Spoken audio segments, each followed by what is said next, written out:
Hi, everybody. Welcome. My name is Roberto Alvarez. I'm the Executive Director of the GFCC. We are here today for a special session, actually a short series of two special sessions on resilience. We're doing this in partnership with Japan Science and Technology Agency, JST, and Queen Mary University London, the Global Policy Institute of Queen Mary University London. The GFCC is a global multi-stakeholder organization. It's a membership organization. We have members that are corporations, universities, government agencies, and private sector councils and industry organizations. Combining our members and fellows, we have a footprint in 30 countries today. Queen Mary University London, Japan Science and Technology Agency, and the National University of Arequipa in Peru are free GFCC members, and we will have speakers from those organizations joining us. And really thank you, Queen Mary University London and Japan Science and Technology, for working with us in this series. This is in some way an offspring of the GFCC Frame the Future series. Through the Frame the Future conversation series, we're talking about how we can weave 5 future defining topics into future competitiveness strategies: innovation, sustainability, partnerships, inclusiveness, and resilience. And these 2 special sessions are focused on resilience. So we will have, I'll briefly comment in a minute the context for our conversation today. But before I do that, I really wanted to introduce the amazing group of leaders that we have here today. And I want to start with Professor Yuanis Kokoris. So Yuanis, great to have you here. Yuanis is the chair in competition law and economics. He is the Dean International at Queen Mary University London. Yuanis is an expert in competition law and has been doing work across the European Union with several international organizations, the OECD, the World Bank, in issues related to economic regulation. And it's great to have you, and thank you so much for the partnership, Yuanis. We have joining us from Tokyo, late night there today. We have Professor Yasushi Sekini from the School of Advanced Science and Engineering at Waseda University. Professor Sekini has been working in hydrogen and energy transition, and for several years, he was the first to establish a catalytic reaction for creating hydrogen by applying an electric field that exerts a slight electric force. He has been working in that field, and we had a chance recently to interview Professor Sekini for one of the blog pieces that we had. So thank you so much for being here. And he is an advisor, a technology fellow for Japan Science and Technology Agency, has been advising the government of Japan in topics such as energy transition. Joining us from Arequipa, Peru, we have Professor Alejandro Silva Vela. He's the director of the graduate studies at Peru's National University of San Agustin of Arequipa. Professor Silva comes with a background in materials engineering and chemical sciences. He served the chairman of the board of the Empresa Minera in Peru, and he has been engaged in leading initiatives related to sustainable mining at UNSA in Peru. We are delighted to have you here, Alejandro. We also have, for sure, our distinguished colleague, Dr. Kazuyushi Shimada, who is the director of Japan Science and Technology, based out of Washington, D.C. now. Kazu, it has been a pleasure to work with you in several different initiatives, including this. In addition to his background, Shimada-san background in technology, electronics, information communications, engineering. He has been a leader in connecting Japan Science and Technology with the GFCC network and players across the globe in the United States and other parts of the globe. And Finally, we have my friend, colleague, and boss, Deborah Winsmith. Deborah is the president of the Global Federation of Competitiveness Councils. She's the president and CEO of the U.S. Council on Competitiveness. Deborah was the first Assistant Secretary of Commerce for Technology Policy in the Commerce Department in the United States. She worked for several years in technology-related issues at the White House. She has been advising a variety of companies, universities, and research agencies around the globe. Deborah, as always, great to have you. Always an inspiration. Thank you so much for being here with us. For our conversation today, so we are streaming this session on YouTube, but we want you who are joining us here on Zoom to be part of the conversation. So please share your questions. Please be part of the conversation. We'll have an initial round of remarks from our hosts here. So Deborah, Yuanis, and Shimada-san, and then we'll really engage in a conversation with Sekini-san and Professor Silva joining us from Japan and Peru. You can use the Q&A feature here to share your questions. You can use the chat to really to share any resources, any comments that you may have.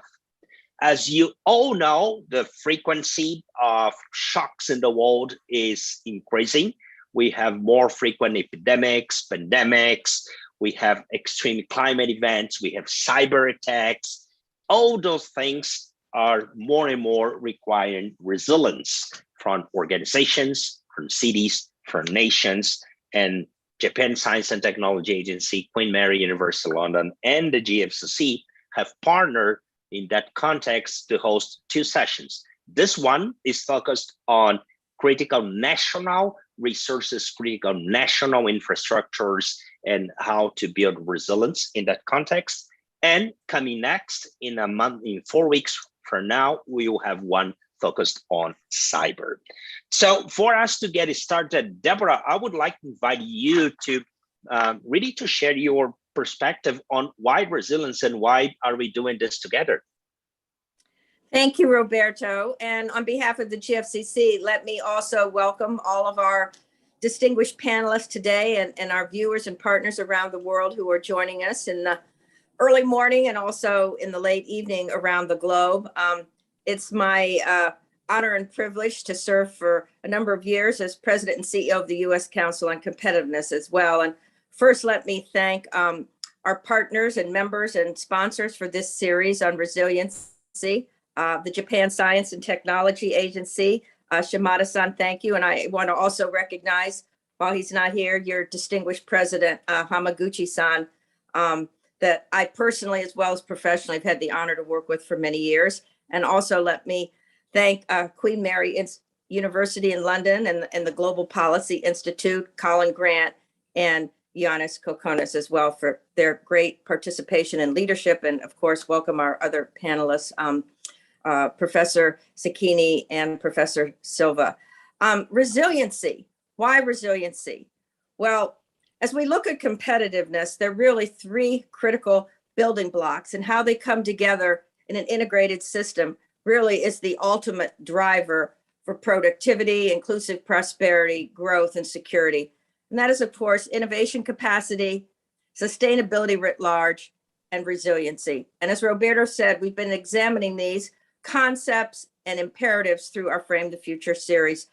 Let me just set the stage by mentioning how the U.S. Council on Competitiveness was really a pioneer and thought leader in beginning to look at what is resiliency and security in the context of the follow-up to our 9/11 attacks on the critical infrastructure of our cities, and of course, the terrorism that was sweeping the world.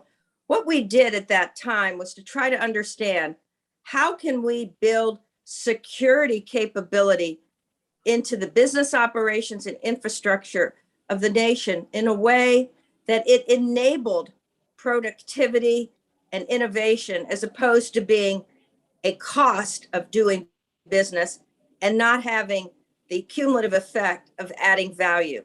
And so with the new leadership at the time of the council, our distinguished chairman of the GFCC, Chad Holliday. He at the time was the president and CEO of DuPont. And DuPont, of course, being a company that was at the front line of producing, very strategic chemicals, basic industry materials, having huge critical infrastructure for that. We joined with President at the time, Jerry Cohen, who was the president of Carnegie Mellon University, and put together the first ever study, actually, not just in the US, but around the world, looking at national security competitiveness. And in the process of that work, bringing together so many leaders from industry, academia, our national labs, labor, we produced a national symposium that was really, again, the first ever in the world. We teamed with the US government at the time, the Secretary of Homeland Security, and really, I want to say, almost invented the concept of enterprise resiliency. And this work went on really to inform everything the US Council on Competitiveness has done, and really unleashed a whole plethora of scholarship and collaboration around the world. And indeed, in one of the council's anniversary videos, Chad Holliday speaks about this and how our colleagues, Chad Evans and others, were invited by the Diet in Japan to come and give a presentation on resiliency and our work transform after the Fukushima accident that led, of course, in Japan to a tremendous focus on resiliency and critical infrastructure, but throughout their economy as well. And as Roberto has mentioned, of course, and we've worked on this all together over almost the last year and a half, the COVID-19 pandemic really upturned the world in terms of our ability to function as societies, our supply chains, critical supply chains, still under tremendous pressure, as well as the impact on the resiliency of society writ large. And so the US Council actually brought back our leadership and our membership to focus on the next 2.0, as it were, of enterprise resiliency. We've seen, and we've talked about this over the last year, how we've merged into a new world of telework, how digital transformation has enabled us to communicate, to work, to educate, et cetera, and to access, really for the first time, broadband scaled telehealth as well. Now, of course, we have tremendous threat multipliers in terms of cataclysmic potential accidents, disruptions, surprises around the globe. We're going to talk later on about cybersecurity, but cyber resiliency is something that has to be baked in to the operations of every dimension of life. In the US, just in the last few months, we had a major cyber attack against our Colonial Pipeline company that completely disrupted our energy supply. We're seeing some of these energy issues and supply play out now in the world. The UK having huge shortages in energy. Recently just read that a major transport of gas coming from Europe to Asia through Royal Dutch Shell had to turn back to both Rotterdam and the UK because of this. So we really have to now understand what are the best practices, what are the systems, what is the integration that we need to incorporate into our systems and our thinking in order to attain a new level of enterprise resiliency. We have tremendous opportunities on the technology front. We have self-healing materials and tough coatings. The digital systems and power systems are all being monitored through sensors and 24/7 digital observation, degradation detection. And so when we link this with predictive maintenance and all the things that technology is enabling, we have a tremendous new frontier to address resiliency. So with that, let me turn it back to you, Roberto. I know we're going to have a great discussion. And very importantly, I hope all of our speakers will address the important critical role of the private sector, because while we have to have a public-private partnership to attain enterprise resiliency and competitiveness, the private sector has the assets, has the capabilities, and we have to ensure that this can be unleashed in a positive way for all of our nation's economies, societies, and national security. Thank you. Thank you, Deborah. Shimada-san, I would like to turn to you, maybe to hear your perspective, why resilience is relevant, especially for Japan Science and Technology Agency and Japan at large. And thank you so much for your partnership. Yeah, Roberto, thank you very much. I'm very happy to organize this session with Queen Mary University London and GFCC. This year, under the platform of the Frame the Future series of GFCC, Japan Science and Technology Agency has discussed with GFCC members and started a new initiative with Queen Mary University London and GFCC under the keyword of resilience. Today's expert series on resilience is a part of the initiative. Resilience is the dominant topic for us today.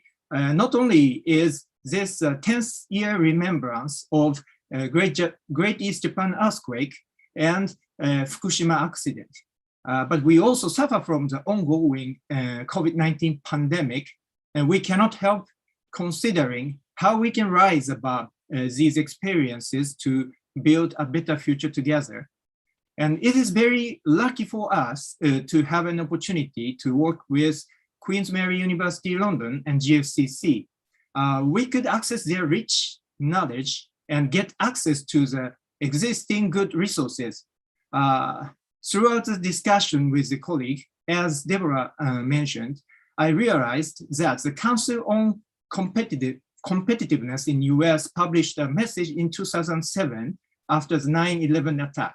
And it said, what we learn is that the challenge is not security, it is resilience. And the report was updated in 2020, and resilience was still at the heart of the message. And the pioneering message has been an iconic agenda for us, living through a turbulent society. So I also could recognize that the right meaning of the term disaster, crisis, and resilience. And disaster is an event, crisis is a state, and resilience is a capability. And namely, to rise above disasters and frame a better future, we must recognize resilience. We must recognize the crisis we are facing and have a positive belief and increase resilience to realize our better future. I think this is a basic principle to frame the better future, responding to crisis. So we might call this Build Back Better as well. And in the expert series today, we will discuss critical infrastructure. We will be happy to have insights on what are the crises we are facing. And we also would like to consider a positive belief in why we exist in our society and why we do our daily business, and what is our core value to increase the resilience of our society. Our discussion in resilience is continuing, and we will have the benchmarking session on November 3rd and the second expert series on cybersecurity on November 17th. So please keep in touch with us, and we are looking forward to your participation in our discussion. Thank you very much. どうもありがとうございました、柴田さん。So, Yuanis, I would like to turn to you to get a perspective from Queen Mary University London, the Global Policy Institute. Why resilience? Thank you, Roberto, and it's a great pleasure to actually be here and organizing this series of events with you and Shimada-san and JST. I want to go back to some of the points that Deborah made, because resilience is a multifaceted concept and it's a very dynamic one. And there is no single definition of what resilience is or should be. Different countries, different regions at different points in time, they will have a different need or a different requirement that can be within the concept of resilience. As Deborah mentioned, only in the last few weeks or few months, we had cyber attacks, we had an apparent shortage of fuel in UK, or for drivers of HGV trucks, depending on how you want to actually position that, in the UK. And in different jurisdictions, the same problem could constitute an issue of resilience, and it may not be the case in another jurisdiction, even in a neighboring country. So it's very difficult when it comes to policymakers, it is very difficult to actually sit down and discuss across the global level what resilience is, or what an approach to resilience, what focus it should have. At Queen Mary, at the Global Policy Institute, for example, we have launched the Resilient Futures India initiative, which is it's aimed at actually creating a constructive and productive dialogue between UK and Indian academic, civil society, industry leaders, because I will quote Deborah on this, industry has a big role to play here to try and discuss with the policymakers on the approach that should be taken towards ensuring resilience.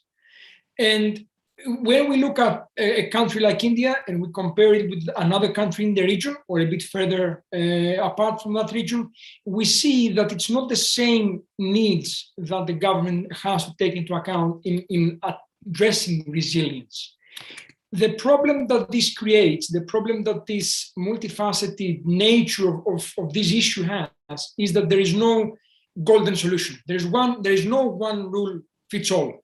There have to be different rules that will apply in different regions. But the problem is industry does not play depending on specific regions. Industry is global. So you will have multinational companies that have to do business across the globe, and they have to adapt to different requirements that different regions will impose in order to ensure resilience of the society, resilience of the economy, resilience of the well-being of the country.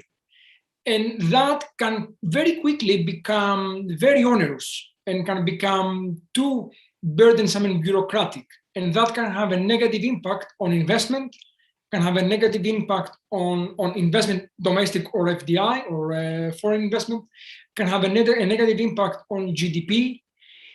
And part of what we find really exciting about resilience is that being so dynamic, we all need to adapt at a much faster pace than we were probably used to adapt in the past.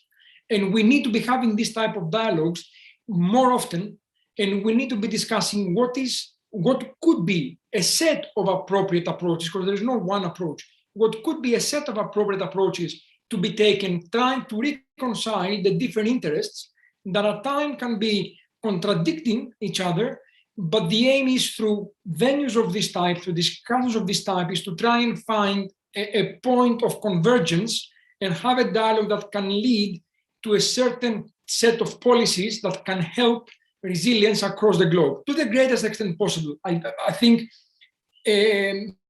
trying to achieve one approach for global resilience, I think it's a very tough call at this point, but we can be hopeful. Let me stop here and I will come back with a few more comments on the main part of the discussion. Thank you, Yuanis. Thank you so much for teeing up our conversation here with this notion that it's a global challenge. We have different national realities, and that goes into different directions, but also at more like the local level, there are also some different emerging realities. Having said that, Sekinis, I would like to invite you to share your perspective. How do you approach resilience from the perspective, how do you approach that considering the work you've been doing, the advice you've been giving to the government of Japan, the topics related to energy transition, and the critical assets that are related to the energy industry. So it's a pleasure to have you. Over to you, Sekinis. Thank you very much, Robert. Before talking my opinion, I'd like to thank everyone for inviting me, and I'm very happy to be here. And as Robert introduced me, I'm working as a member of Japanese National Governmental Committee for the energy section.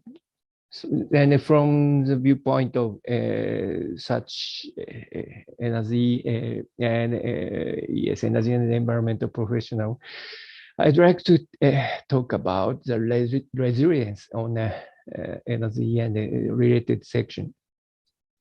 First of all, I'd like to talk about the most important issue related to energy is what is the most important issue.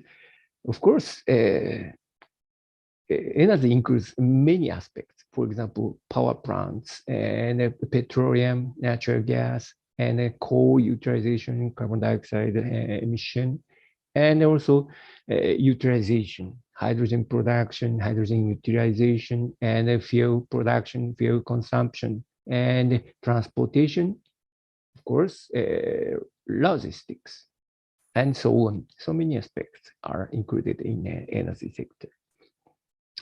And the situation of energy is different in each country, as Alejandro, as Yuanis told us. And each country has each issue on resilience on energy. Of course, Japan has no pipeline from abroad, and we have to import liquid natural gas, petroleum, and coal. And of course, we have no such resources in land. So all of the whole energy resources should be imported from abroad. On the other hand, for the application of energy, the issue on resilience would be the same in the world, I think. That is to say that about 20 or 15 or 30%, it depends on the country, but 10 or 20% of energy is consumed for transportation and logistics. Now, I'd like to focus on these two important energy utilization. Due to the COVID-19, the transportation has been halted widely, and no airplane and no trip is allowed for abroad. And so now I'm in Tokyo. I'd like to go abroad. I would like to go to UK or United States, but impossible. But for logistics, the amount of logistics is year by year increasing due to the for example, mask and everything, vaccination, everything needs logistics. And Deborah told us, Yuanis told us that some situation in some countries, including UK and in Japan and many countries, the labor, the shortage of labor and the issue of logistics is increasing year by year under this situation, COVID-19 situation. And also very much amount of energy is consumed in logistics. So we have to consider future resilience in logistics might be one issue for the better world, the better future. Maybe, yes, I'd like to talk about it later on, but maybe the one important issue is logistics, and another is data transform in worldwide, because the data transform also consumes much energy. So data and items transportation, that is logistics and data transportation, data transfer might be the critical issue in the future on the aspect of logistics and resilience, I think. So from my aspect, I'd like to talk about such energy utilization and logistics, and also energy conversion. And also I'd like to talk about the partnership, importance of partnership on the energy and resilience. Thank you very much. Sekine-sensei, thank you so much for, I would say, highlighting this systemic nature of resilience, the different links across, for instance, the energy industry. You mentioned that at a more national but also global scale, and we'll be back to those. And Japan has a different reality in relation to Peru. Japan is not very endowed by nation in terms of natural resources or space, etc. And Peru has it's endowed or very well endowed in terms of some critical assets, but also some critical infrastructures. And Alejandro, I want to turn to you to have your perspective. How do you approach resilience coming from the things that you were doing in Peru, working with mining and critical mining resources in the country, the work that you've been doing related to sustainable mining, and maybe also thinking about this concept that for sure there are issues related to the nation as a whole and the mining sector and operations, but also the different communities that are impacted by mining activities. So great to have you here. Alejandro, over to you. Oh, thank you very much, Roberto. Well, my English, I try to speak well, but I mentioned that, as you know, Peru is a great producer of minerals in the world related to the silver, copper, zinc, and we are the good position, like a first producer on gold, zinc, lead, and molybdenum in Latin America. And this resource come from Andeans. And that's the reason that we have many communities distributed along the Andes. And during the pandemic, these communities are exposed to the risk of high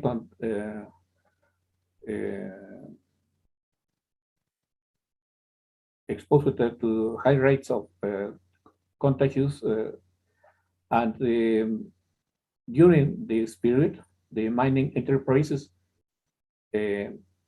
could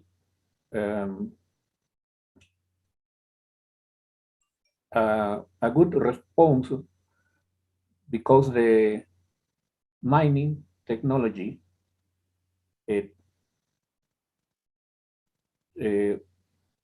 go ahead using the high technologies related to the communication between the laborers and managers of the enterprise using remote communication. And then it's possible to improve the rentability because it was possible to reduce some costs related to the sustain the workers, because the transportation between the mining and the housing is were reduced during the pandemic. Another is that during the previous years, the production of these minerals were based in good prices, international prices, and we have low tax for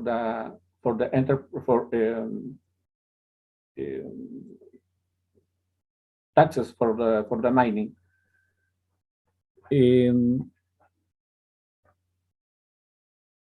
We know that in the communities around the mines, generally is people who has low income for the salaries related to the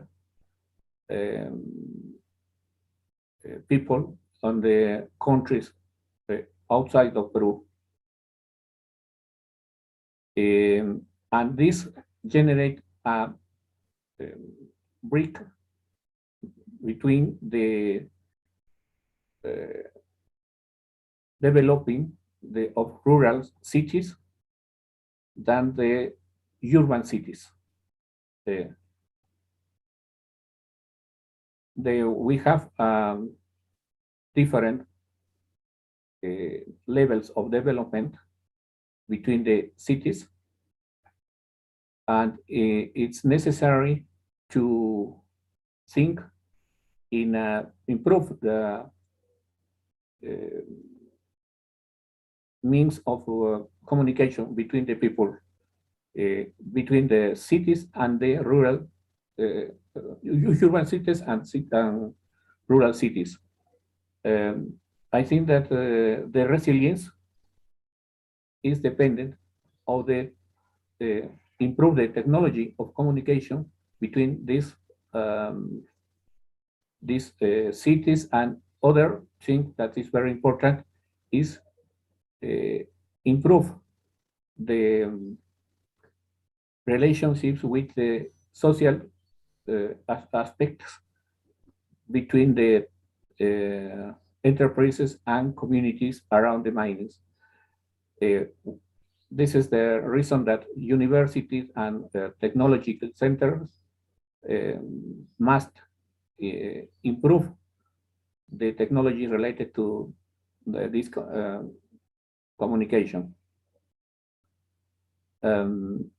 This is the first impression.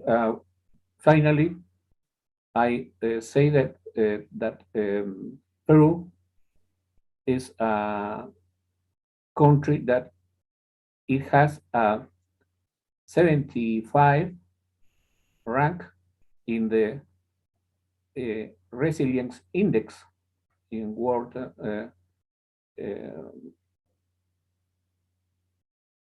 and between the 130 countries.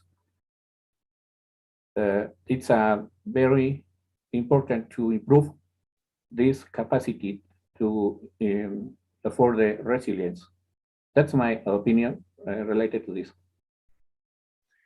Thank you so much, Alejandro, for, I would say, highlighting this, I would say, asymmetry between different communities and the differences between places where mining activities are being really developed and the impacts that they have in the surrounding areas, and the need for improved resilience nationwide, but also at those very communities that are being directly impacted by mining activities. I think that I want to go back to you in a few minutes to ask you more about the things that you are doing at the National University of Arequipa to work with communities and to work with mining companies to address those things. Because I know, for instance, you are working on sustainable mining. So we would like to know more about your initiatives, but we'll have time for that. Yuanis, I want to turn to you. We heard from Professor Cecchini about energy, let's say two types of energy assets, the assets that are being some way or could be phased out and the assets that are being phased in, and the need to focus on the links related to that. We heard from Alejandro about the importance that mining operations and mining assets have nationwide, but also at different communities. What's your perspective? You come from law, so what are how do you approach resilience from a legal perspective when the subject comes to those critical and asset areas or types of infrastructures?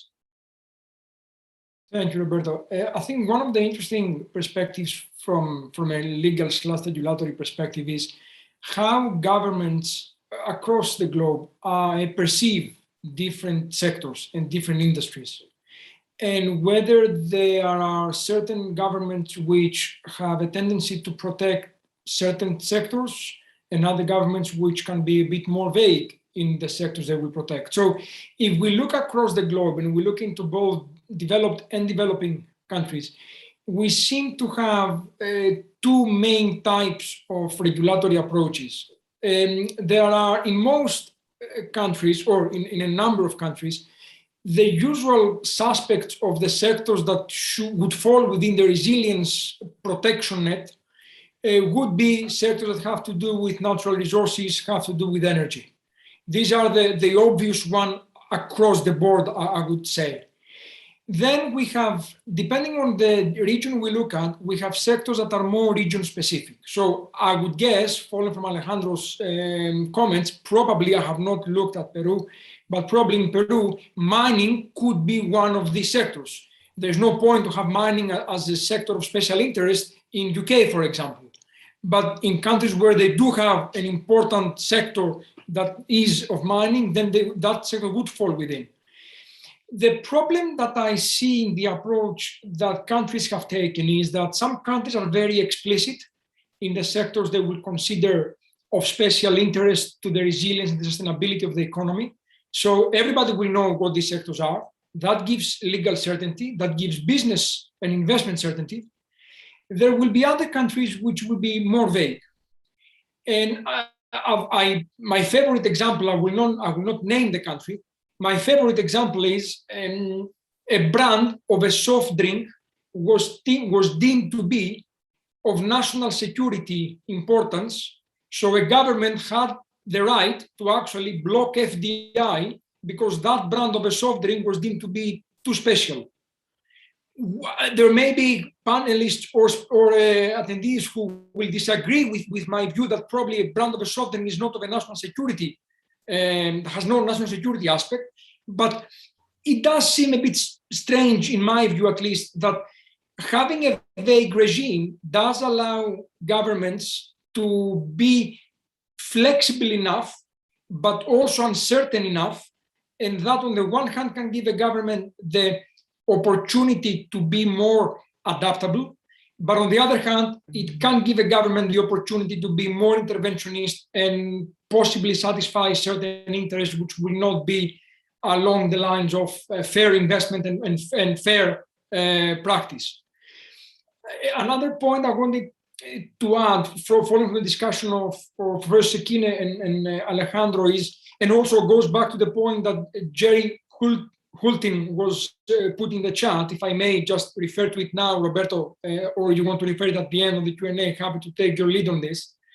But I think Jerry is talking about logistics and security of supply, and what that brought to mind was that during COVID, both in the US and in the UK, at least these two countries, I do not know about other countries on this aspect, at least these two countries changed the approach they took to foreign investment in the sectors that were relevant to supply of COVID-related assets. So here we have two governments which intervened to control, in inverted commas, control who would be investing, which foreign entity would be investing in specific sectors that would be, at that point in time, very special and very sensitive for the economy and the society. But the two jurisdictions came out explicitly and said, we are going to take measures at this point in time on this sector because we feel it's important. Governments should have the right to actually intervene in this way. I am concerned with governments and countries that there is no transparency at all in what can constitute a sector that would be considered important for resilience and which gives the right to a government to intervene to block FDI or to create significant obstacles to FDI. That does not advance legal certainty, and it's definitely bad regulatory practice, but also I would argue it also affects investment, FDI. Thank you so much, Yuanis. I think that you have stressed the link connecting national strategy with critical assets, right? And how do you regulate those things that are really critical for a national strategy? Deborah, would you have any comments on that? Well, just building on, first of all, let me thank our panelists for their outstanding opening remarks and setting the stage here for this rich discussion. And absolutely, each nation has to align this with, yes, their economic priorities and needs and capabilities, but national security as well. And of course, right now we're dealing in the world with the huge shortage of microelectronic chips, how this is impacting the auto industry. I mean, everything being digitized, how this is impacting our ability to advance artificial intelligence, just in time delivery. And I think on the issue of the linkage between national security and economy and strategy, one thing we haven't talked about is the resiliency in food supply and food production, and how this also relates to, yes, energy and water, but climate. And we've just seen, certainly in the United States, but also in Greece, devastating forest fires that have had, I know, for instance, Yuanis in Greece, whole parts of the agricultural capability of Greece in olive oil production has been decimated by the fires. This is opening up issues around, a huge export business, the livelihood of families and regions, how to rebuild. And yes, it's easy in the US and even in Greece to say, well, this is because of climate. And that's a piece of it, but it's also, of course, because of regulations that are outdated in terms of forest management, forest cleaning in California. All of this allowing people to build too close to a forest area. And so it's an example of a huge resiliency issue, but obviously food is a national security issue for every nation. You have to have, a stable supply of food. And so that's one, in my view, that has some universal implications, but it also has to be brought down to regions and nations, as well as integrating, the role of private ownership, private production, but the government's responsibility on regulation and things. Another example, that I would bring to the table is resiliency around, the global shipping industry, and how we saw during COVID, having a lot of global shipping in the hands of great private sector shipping companies who really were in a very desperate state when basically all of their business shut down for almost a year in terms of being able to pick up their customer loads, deliver them. That's an example. Yes, the end user had problems of disruption, but the core shipping companies were very much decimated as well. So these things, as everyone's saying, are so complex, but we have to break them down and again, identify what is absolutely critical for nations. And I think we're going to see more and more. We have to see nations saying, what are our critical issues that we have to have, and how do we secure this for our people? And, I've mentioned this, Roberto, in other contexts.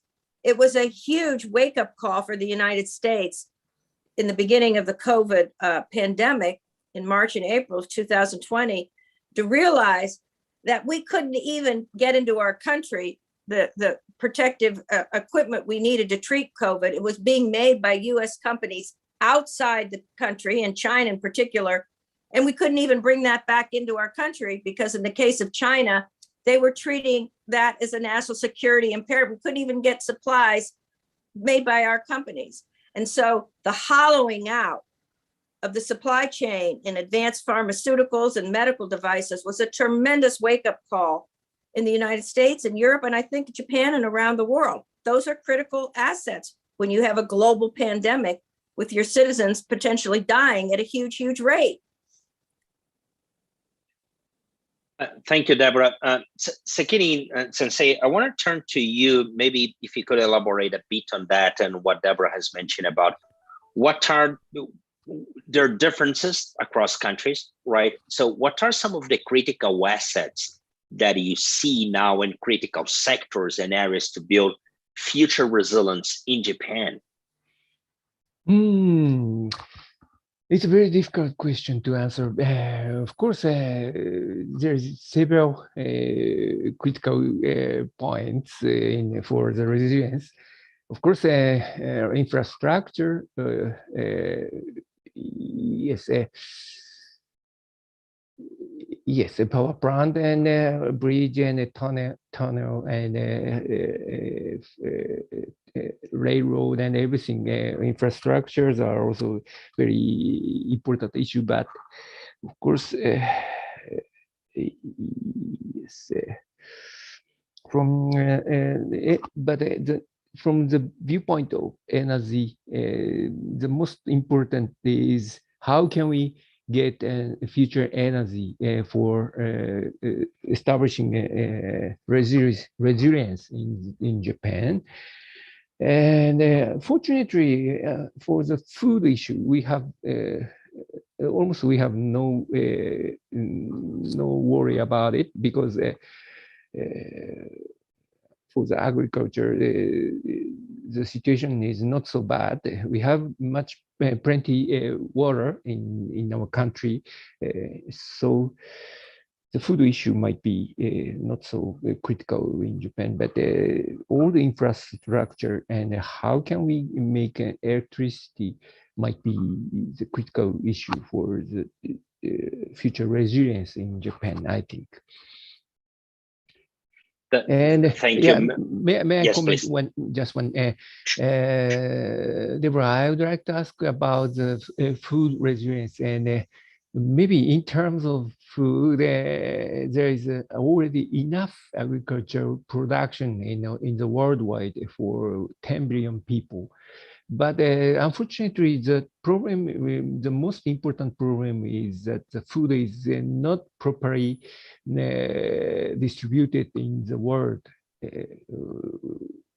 including some African countries. And so it might be the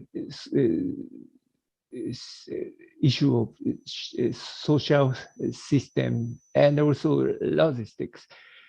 So how can we solve the food problem in the world for sustainable and resilient food supply in the world? It might be a very important issue, and I'd like to ask you about it if you have any idea. Thank you, Sakini-san. Absolutely, you're right. I mean, there is huge food production. United States and Brazil in particular, massive export industries. In fact, there have been estimates that between the United States and Japan, we could probably feed most of the world. But we're also seeing huge transitions in protein-based diets, how protein is being produced, the carbon footprint of many traditional parts of diets. Meat, for instance, in the United States, meat is declining, small, but still percentage-wise in terms of what people's tastes and consumers moving to even to plant-based protein.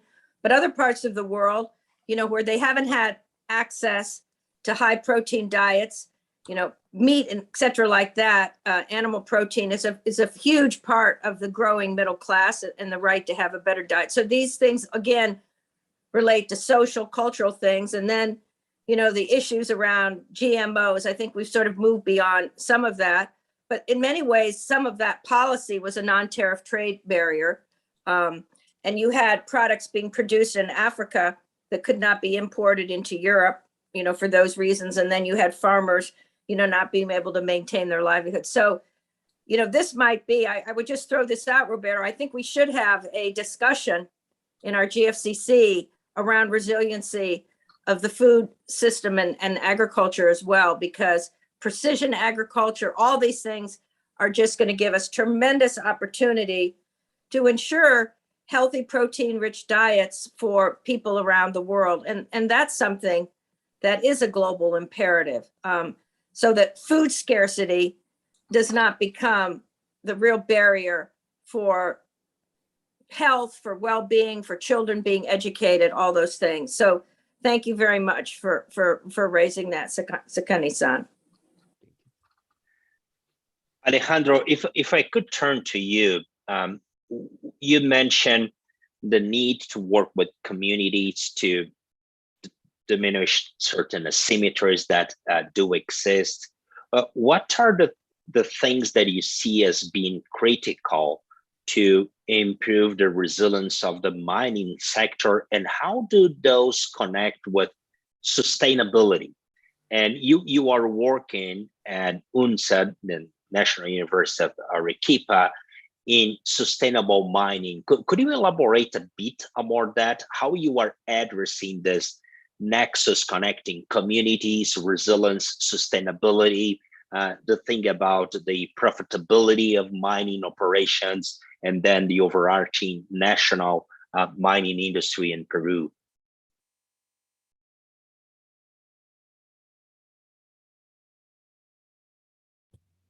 Oh, thank you.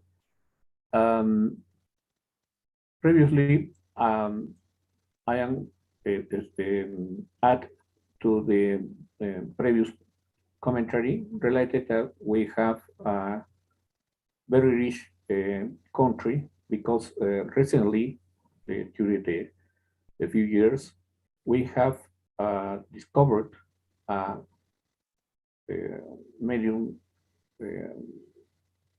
lithium mines ores that is strategic for the future. And that one of the problem, besides the contamination of the agricultural communities, we consider that these lithium resources are placed in archaeological place between the in the border of between the Peru and Bolivia. We need to improve the relationships between the all communities around the mining enterprise of the ancient projects and the new projects. Well, related to the activities of university, we have some and strong links between the university with some universities United States, like Colorado School of Mines and Purdue University, in order to get some solutions to the agricultural purposes and the conservation of the water, and improve the quality of food and the nutrition of the people, and improve the health of the population. And but it's a small effort related to the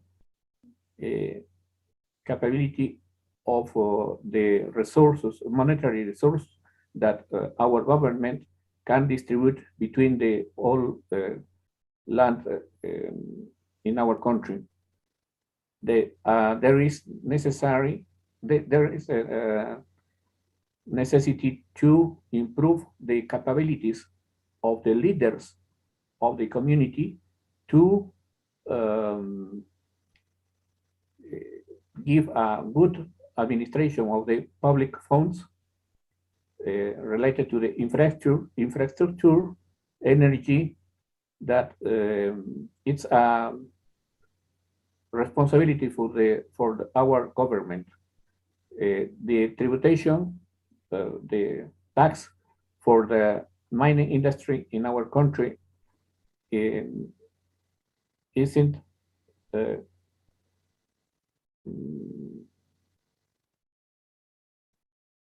more than 15% of the revenues of the mining enterprises. And then we need to improve the relationships between community, give a good planning for the mineral territories and improve the quality of message that the government can give to the enterprise and the communities in order to improve the relationships between the other aspects, like a technological, like a concept related to the Industry 4.0 or other technology or frontiers. It's necessary, but we have not the infrastructure enough for that purpose. It's a good purpose, but we need to establish the alliances with other countries that have a good infrastructure industrial support. Thank you, Alejandro, for, I think, highlighting the importance of leadership and governance at the local level and preparing leaders to drive resilience. This connects very well what you have said with the question that we got here from Swati. And Swati asks about the nexus connecting personal resilience with national leadership and what's needed to really to advance let's say, to put resilience into the radar and to make leaders more capable of driving a resilience agenda. So I really want to turn to see if any of you would like to pick that, Sekini-san, Deborah, Yuanis, Alejandro. How can we really advance resilience, preparing leaders and connecting global leaders with that? Any ideas on leadership for resilience? Well, I'll just start. I mean, leadership for resilience really starts at the leadership of every organization and entity. So if you're talking about, a city environment, and I'll just, throw out New York City, and we have on one of our GFCC distinguished fellows, Jerry Hudlin's been involved in this. New York City has done a tremendous job over the years coming after 9/11 to really deal with resiliency in the city writ large. And they changed so many of their processes, how they communicate across, the fire and police and all of those public safety issues, but also, with business leaders and hospitals. And so New York University has a fabulous, global observatory and how to digitize the understanding of everything that's going on in the city. This is part of the whole smart city initiatives for improving productivity and delivery of services and things. So that's leadership at city, but governors and states, I'm thinking, talking about the United States here, but all these pieces have to be connected. And of course, leadership of private sector. We have in the United States, many networks now, whether it's the CEOs of the telecommunication industries, the CEOs of energy, the CEOs of, they're all putting through their trade associations and things, strategies for leadership. But then it has to go down to individuals as well to ensure that individual households, understand the resiliency issues about how they live as families. So it's not just one, command leadership. It has to come through all these layers. So that's just one comment I would offer here. Shimada-san. Yeah, thank you. Just one comment. The personal leadership, personal resilience is very important. Not only for the leader, but also all of the society. Japan experienced a big earthquake, not only at the Great East Japan earthquake, but there is a big earthquake in Kobe area in 1995. And during the long-lasting efforts after the overcoming the disaster, we learned the self-help, strength is very important. And after the research on the disaster recovery in Japan Science and Technology Agency, some of the experts mentioned that the positive attitude, positive psychology of each people is really matter in order to make a collaboration between communities and of course among countries. So I think the resilience of the person or leaders is the foundation of the resilience of society. Thank you. Thank you, Shimada-san. Yuanis. Thank you, Roberto. Shruti's excellent question reminded me of my economics training, and I was trying to think of game theory, because what Shruti refers to is personal resilience, and I take that to mean as a person, as a human being, as a leader, and national resilience when you will go and you will talk to other global leaders, which I take it to mean geopolitical importance of the country you are a leader of. So between these two features of being a resilient leader and being in a country of geopolitical importance, I think we can have 4 different scenarios. You can be in a win-win position. So you have an excellent leader, and that leader happens to be a leader of a country of geopolitical importance. So the cloud and the weight in the arena of world leaders is much higher up. You can be in a lose-lose scenario. So you have a leader who is not as resilient as that person should be and happens to be leader of a country of minimum or minor geopolitical importance. And then the other 2 scenarios in the game theories will be win-lose or lose-win, depending on whether you are a leader who are not very resilient, but your country happens to be important geopolitically, or the other way around.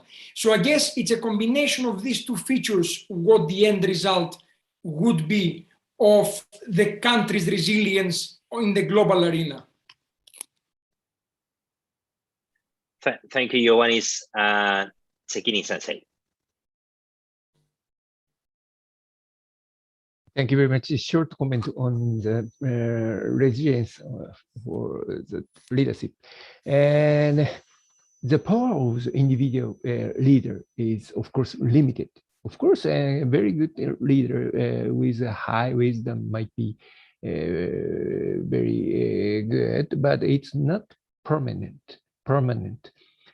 So I believe that the advancing governance through collective knowledge based on science, that is to say, science-based knowledge might lead the world to the good future on the and a good resilience, I think. And I think the IPCC might be one good example for the world leadership for having a resilience. It's just a short comment from me. Thank you.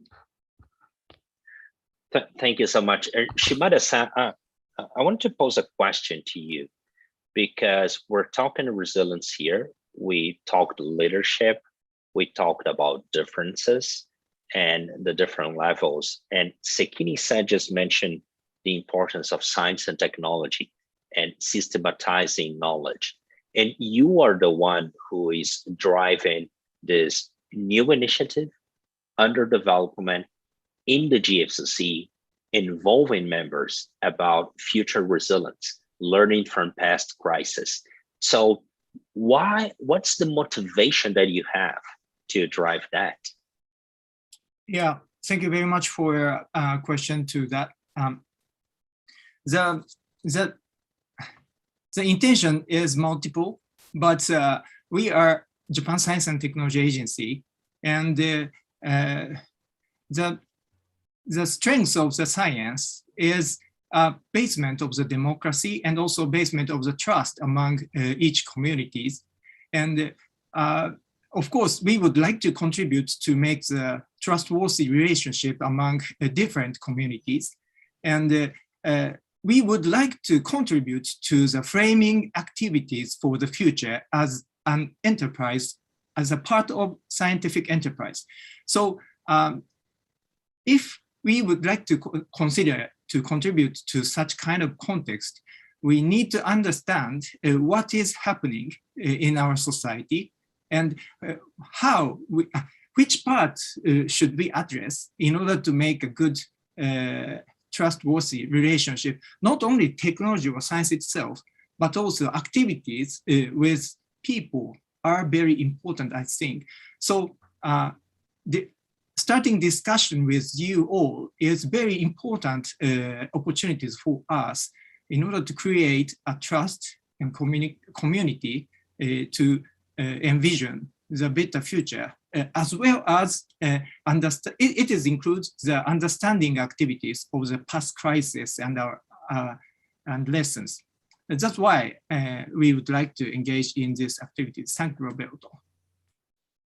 And thank you for your leadership, Shimada-san, and for our colleagues in the GFCC network who are joining this session. Please check on the GFCC community, the materials that we have shared there, the presentation that Shimada-san has created. So once again, thank you for your leadership. Roberto. Sure, Deborah. I wanted to add, and maybe we still have time for a little bit of discussion on this, on the leadership and resiliency. We haven't talked too much about the intangible assets and qualities of trust and risk-taking, tolerance for risk. And again, that applies to individuals. We know that one issue, I have to say, Shimada-san, the response of the Japanese people after Fukushima, I think the world saw individual Japanese people responding in a way that showed tremendous fortitude, self-reliance, as opposed to, oh, we can do nothing. We just have to wait for somebody to come and quote rescue us. I mean, it was a real wake-up call of how everybody has to have that fortitude and how you build that and how children are nurtured and things. But trust and verification and risk-taking, these are huge things. And we're seeing it right now play out in many people not trusting the vaccines for COVID, not listening to what kind of is proven now in terms of the efficacy and what it means when we have the low uptake of a vaccine, whether it's in communities and nations. So I'd be interested if our colleagues would talk a little bit about how we nurture trust and in both leaders, but also trust in individuals and communities, because this is going to be something that's ever more important as we move forward in a turbulent world. Who would like to take on that? So maybe Alejandro, how do you build trust with communities and the communities that you work in the mining industry? Or so anyone else would like to weigh in, comment on that? Sekini-san? Yes, please. Yeah, I found a very coincidence between the several concepts related to the leadership, related to the resilience. We need leaders for communities and government that we can receive the better capabilities to related to the good conversation between the communities and the enterprises. Other that it has a great social sense, social responsibility, a good technical perspective related to the friendly future and for the technical development of the enterprises, and all these aspects must be related good regulations for the economic revenues of the enterprises, because when the government cannot dispose of good incomes from the taxes, we can't enough money for developing a technological and social policies. That's the aspect that we cannot, and a government that can give an equality to the communities and the entrepreneurs or directors of the enterprises. I think that it's better if we can displace the leaders around the world with these qualities: social, environmental, technological, and social responsibilities for the alliances and for the cooperation between the countries. Thank you so much, Alejandro. I think that's a good cue for you, Yuanis. As Alejandro has mentioned, trust, leadership, regulation, how to build transparency and fairness in that. Yeah, Alejandro's answer was excellent. I think the only aspect I can just not add, build on from Alejandro's answer is that of the regulatory framework, because there are many countries that communities can be very suspicious of central government. So unless you have a regulatory framework that can be transparent with the necessary areas of vagueness, because we are talking about sectors which can be very, very sensitive, nuclear power, for example, privacy. These are sectors which can be very sensitive for many governments, defense.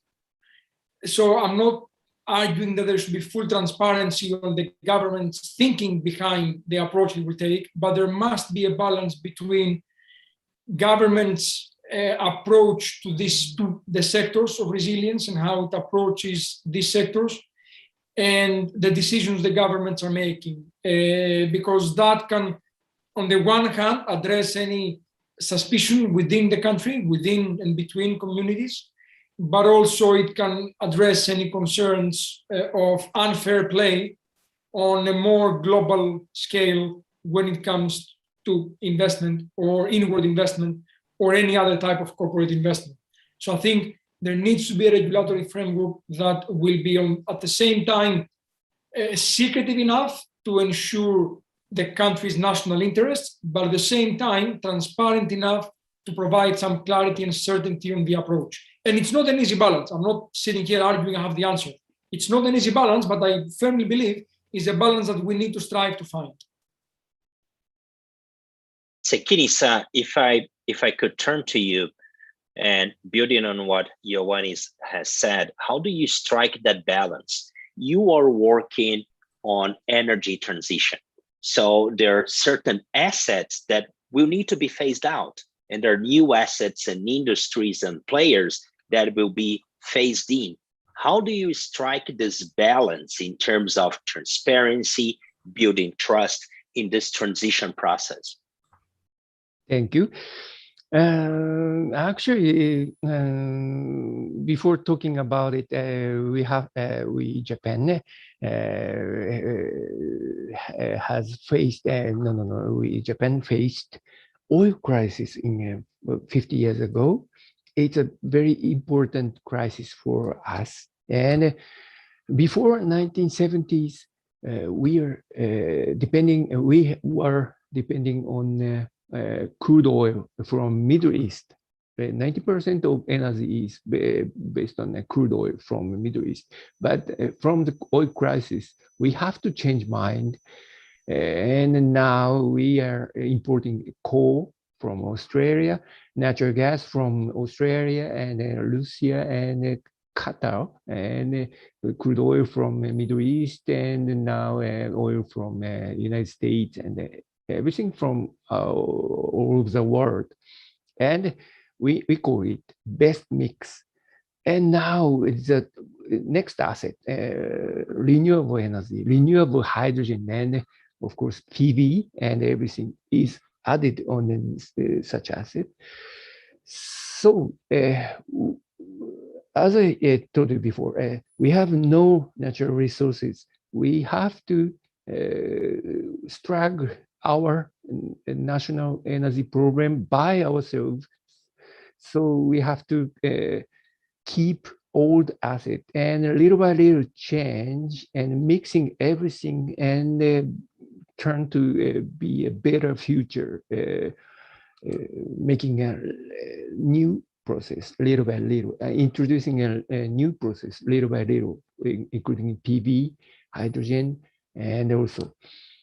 So such transition might be the most important for Japan, and maybe for the rest of the world, such transition might be very important, I think. Especially for the power generation, electric power generation, I think. Half of energy utilization is power generation, electricity power generation. So how can we make electricity from PV or wind turbine or biomass or some other method? We have to consider, and we have to consider the resilience of energy, renewable energy in future. We have two questions here where we have 10 minutes to go to finish our session. So I just want to read those questions and see if any of you would have ideas. The first one is about small countries. I think it connects with something that you, Alejandro, has mentioned about the availability of resources and infrastructures. There are differences across nations. So the question is, what's needed to drive resilience for small countries that are maybe not don't have the infrastructures that bigger nations have, don't have like the cloud that bigger nations have. And the other question it's about communities and people. So Adriana from Mexico is asking us about involving vulnerable populations like indigenous populations in digital transformation, Industry 4.0. How can we build the capabilities in those communities? What's needed to do that and to make them more resilient and prosperous? So just want to put those there and see if any one of you would like to peek on those.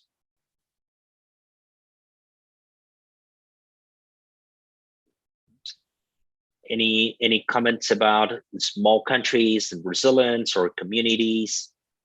I'll just jump in and hope my colleagues will follow. I think on the issue of small countries, in some ways, let's turn it upside down and look at those nations as almost having a competitive advantage by being small, because they have the capacity to really look in a systemic way at the different components of whether it's critical infrastructure, but also society issues on a scale that makes collaboration across the various stakeholders easier than when you're dealing, with a large country such as the United States or Brazil or the EU writ large. And really with leadership thinking almost of a small nation being a potential test bed for both experimentation, for leapfrogging.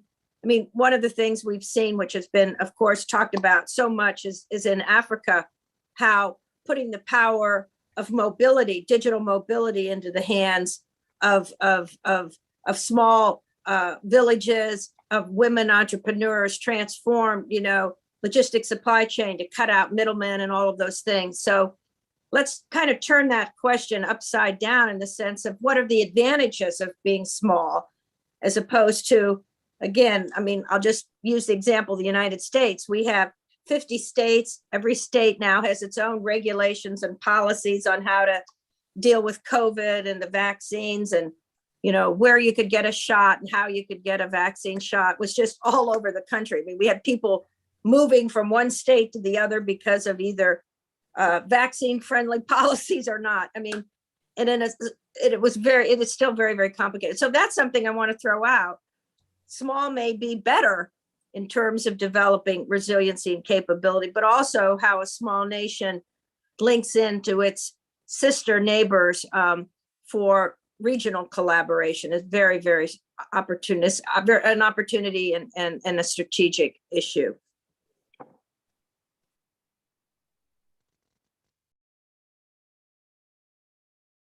You're on mute, Roberto. Roberto, we cannot hear you.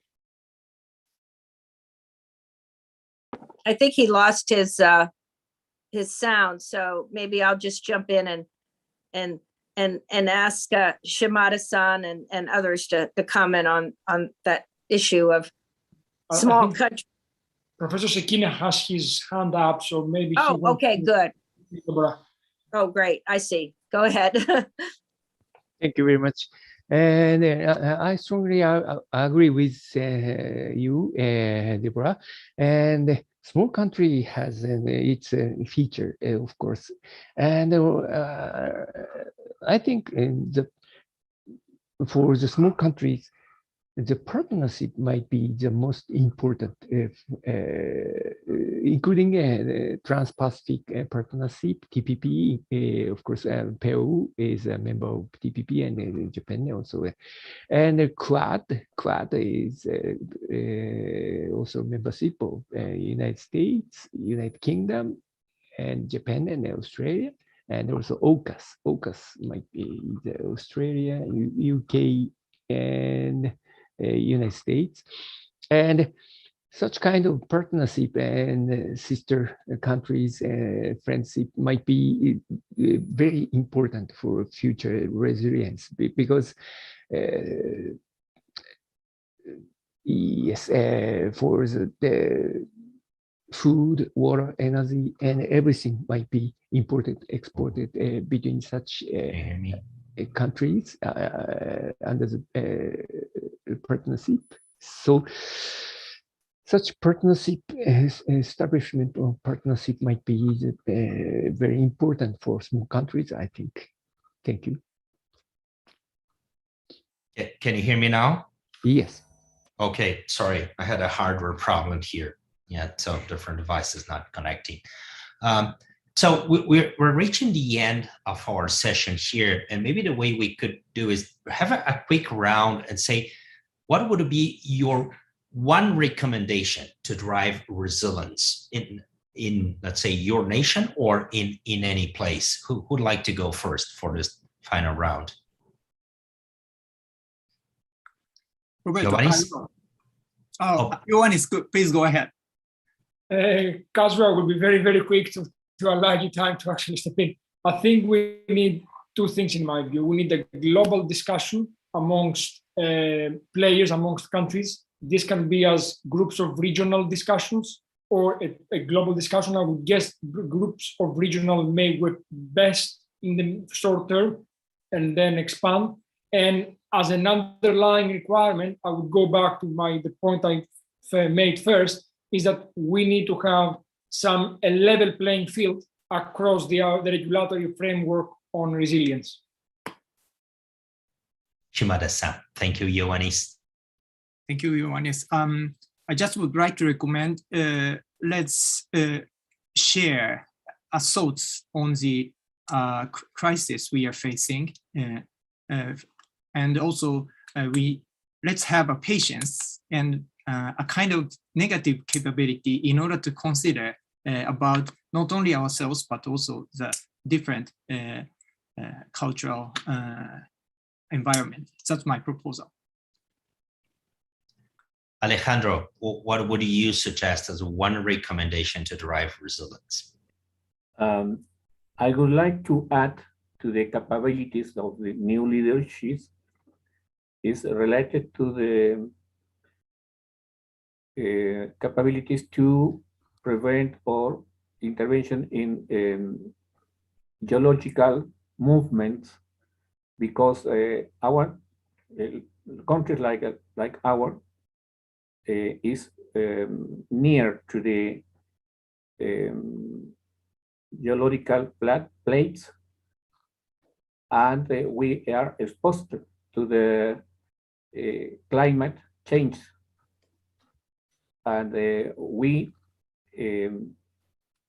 need to be in face of all problems, natural, environmental, social, technological, and other, is the improved value chain of our resources related to the industrialization for traditional ores or strategic mineral ores. All aspects is necessary to give a new leadership for the resilience. That's our opinion, like university policies.